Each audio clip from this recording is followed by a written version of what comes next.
geng-geng pengkhianat hari ini, saudara, menggunakan khidmat broadcast messages, menggunakan broadcast WhatsApp. Macam kita sedia maklum, biasanya yang menggunakan perkhidmatan broadcast WhatsApp ini adalah mereka yang contohnya daripada developer perumahan, syarikat-syarikat yang advertise judi dan sebagainya. Sebab benda ni menelan belanja yang besar. Tapi geng-geng pengkhianat ni, tuan-tuan, diorang dari segi dana memang tidak ada masalah. Jadi walaupun Presiden sudah menang tanpa bertanding dan Timbalan juga sudah menang tanpa bertanding, mereka hari ini memburuk-burukkan Presiden dengan menggunakan bulk WhatsApp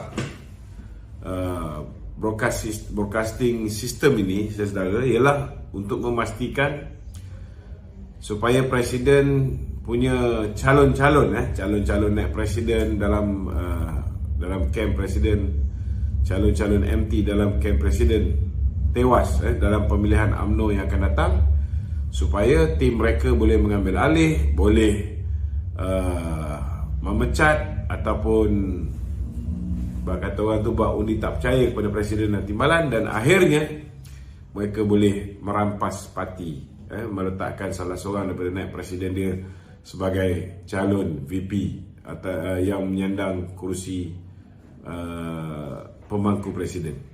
Dan ini membolehkan beliau dilantik sebagai pengurusi Barisan Nasional dan mempunyai kuasa untuk membawa 30 orang ahli parlimen BN untuk menyokong Muhyiddin atau menyokong mana-mana calon untuk diangkat menjadi Perdana Menteri menggantikan Datuk Seri Anwar Ibrahim. Tuan-tuan, hari ini antara mesej yang disebarkan ialah kononnya berlaku pertemuan sulit di antara Zahid Hamidi dan juga Saifuddin Nasution. Saya nak beritahu dengan tuan-tuan, hubungan antara Datuk Zahid dengan Saifuddin ini, saudara, dia tak perlu nak buat hubungan sulit dan sebagainya. Bila-bila masa dia nak jumpa dengan Datuk Saifuddin, Presiden boleh arahkan dia datang rumah je.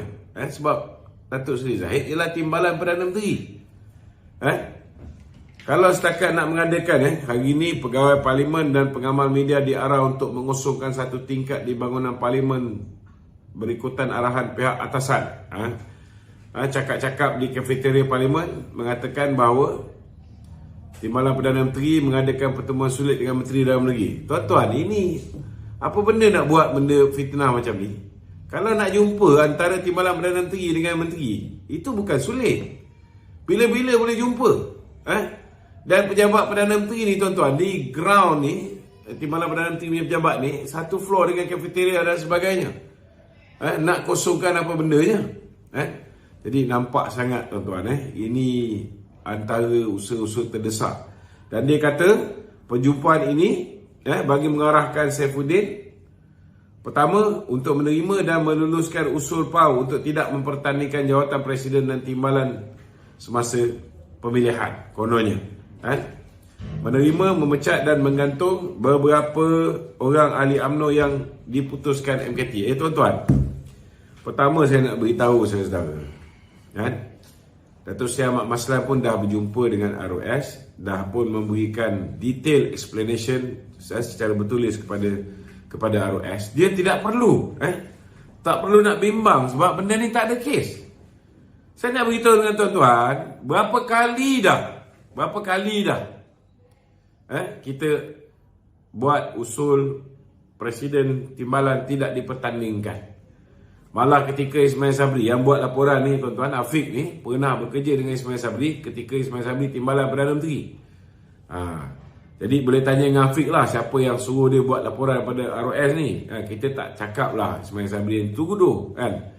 Tetapi ada hubung kait antara dia dengan Ismail Sabri kerana dia pegawai Ismail Sabri ketika Ismail Sabri merupakan Timbalan Perdana Menteri. Saya nak beritahu dengan tuan-tuan, usul ni Tok Mat dah pergi jumpa dengan ROS, tak ada isu. Tak ada isu. Memanglah ROS kata kena bagi detail explanation secara bertulis.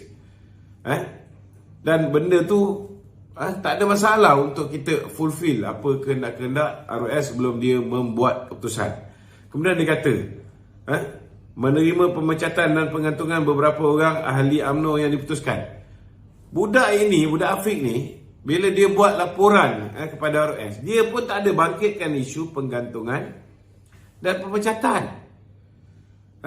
Kuasa untuk memecat, menggantung ahli ini memang hak Majlis Kerja Tertinggi di bawah perkara 10.6 Perlembagaan UMNO.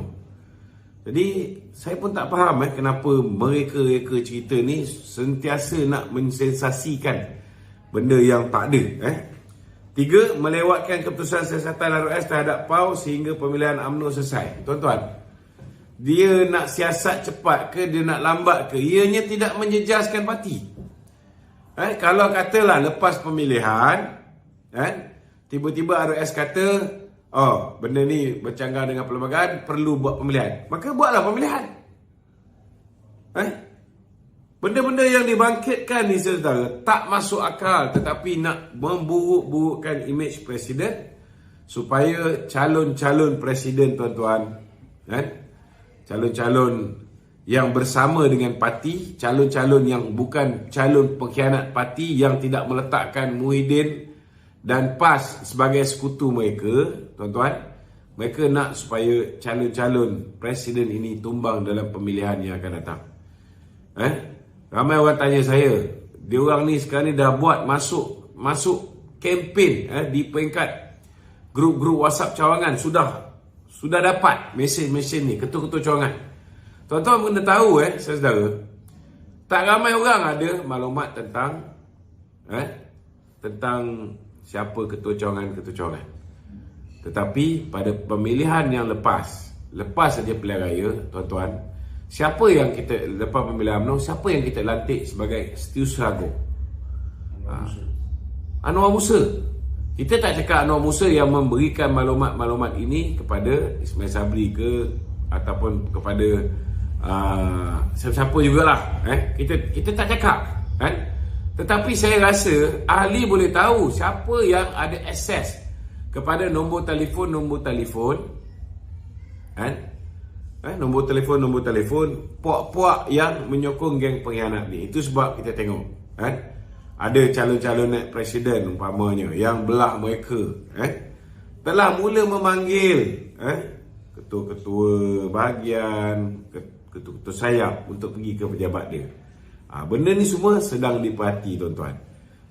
Sedang dirakam. Jadi kita beritahu yang rajin turun naik pejabat orang tertentu tu, berhati-hatilah. Setiap pergerakan kamu juga dirakam oleh jawatan kuasa pemilihan parti dan ibu pejabat parti. Kalau berlaku je ada bukti pemindahan duit dan sebagainya, jangan salah kalau selepas ini kamu diambil tindakan disiplin. Kerana parti sudah ada jawatan kuasa disiplin, jawatan kuasa pemilihan sudah pun menyatakan apa yang boleh buat, apa yang tidak boleh dilakukan oleh mereka-mereka yang terlibat dalam pemilihan ini. Jadi saya haraplah kalau kita tengok hari ini, saudara, geng-geng Perikatan Nasional ni sudah terlalu bimbang. Mereka tahu hayat mereka untuk menjadi kluster mahkamah sudah begitu dekat. Sudah begitu dekat. Jadi hari ini mereka sanggup membelanja dan sanggup membiayai tim-tim mereka yang akan menentang tim presiden ni, tuan-tuan. Dan ini, saudara, amat bahaya untuk parti kita. Kerana kalau parti kita berjaya dirampas ataupun dikuasai oleh geng-geng pengkhianat ini, nescaya, tuan-tuan, kita akan dibawa untuk bekerjasama dengan Bersatu dan juga PAS. Dan ini akan menyebabkan jumlah kursi yang akan dipertandingkan, yang akan ditandingi oleh BN, oleh UMNO pada pilihan raya yang akan datang, hanya 26 kursi yang UMNO akan bertanding. Paling tidak pun mungkin kursi yang PKR menang diagih-agihkan di antara UMNO Bersatu dan juga PAS, mungkin kita dapat lagi tambah 5. Jadi tinggal 31 kursi saja. 74 kursi yang PAS dan Bersatu menang, kita tak boleh sentuh sama sekali, tuan-tuan. Dan ini akan menyebabkan UMNO akan lupus. Apatah lagi, kita dah bagi peluang untuk Muhyiddin dan rakan-rakan dia bersama dengan kita maafkan dia. Akhirnya dia tikam belakang kita, dia bully kita, dia tindas kita. Memang betul dia jaga orang-orang macam Anwar Musa, dia jaga orang-orang macam Syahidan Kasim, dia jaga orang-orang macam Khairi Jamaluddin dan rakan-rakan dia yang lain, kerana mereka ini adalah geng-geng yang mesra Perikatan Nasional. Namun akhirnya yang perlu membayar harga yang mahal sehinggakan kita kalah dalam pilihan raya akibat daripada mereka merancang untuk melengahkan pilihan raya, kan? Merancang untuk melakukan perkara-perkara yang menyebabkan parti makin lama makin lemah, kan? Memaksa orang mengambil vaksin, memaksa orang yang lahir selepas 2007 tidak dibenarkan untuk mengisap rokok dan mengisap vape. Ini semua menyumbang kepada kerosakan undi Barisan Nasional dalam pilihan raya umum yang lepas. Jadi saya minta orang yang menerima mesej-mesej berantai ini, tolonglah lapor pada Jawatan Kuasa Disiplin Parti dan pastikan anda jangan bagi peluang seorang pun geng-geng pengkhianat ini sesedara untuk memenangi pemilihan parti yang akan datang. Itu mukadimah saya. Untuk sesiapa yang ada soalan, bolehlah WhatsApp soalan anda di talian 011 3595 4044. Ada nombor tu please? Ada. 011 3595 4044. Okey, silakan. Assalamualaikum Datuk. Waalaikumsalam. Report yang dibuat kepada RS oleh ahli-ahli UMNO yang mungkin ditaja oleh pihak tertentu ini, adakah ia relevan dan kukuh? Macam mana? Report yang dibuat oleh ahli-ahli UMNO. Kau berada di sini kan? Sudah jawab belum tadi? Okey. Dalam mesej berantai tersebut terdapat tuduhan mengatakan bahawa itu pun sama juga, dah jawab. ini dia kata dalam PAU terdapat unsur salah laku. Salah aku apa? Salah laku semasa pengundian di dalam PAU, dalam mesej berantai itu.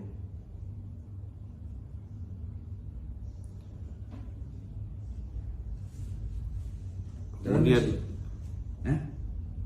ini fitnah si KJ kata ada ni je. Mana ada report pasal pengundian dalam PAU tak betul. Dan benda tu pun sampai sekarang tidak ada bukti, tak ada apa benda pun. Orang yang gila macam KJ ni, patut cakap tu kena guna kepala otak yang di atas, jangan guna kepala lutut yang di bawah.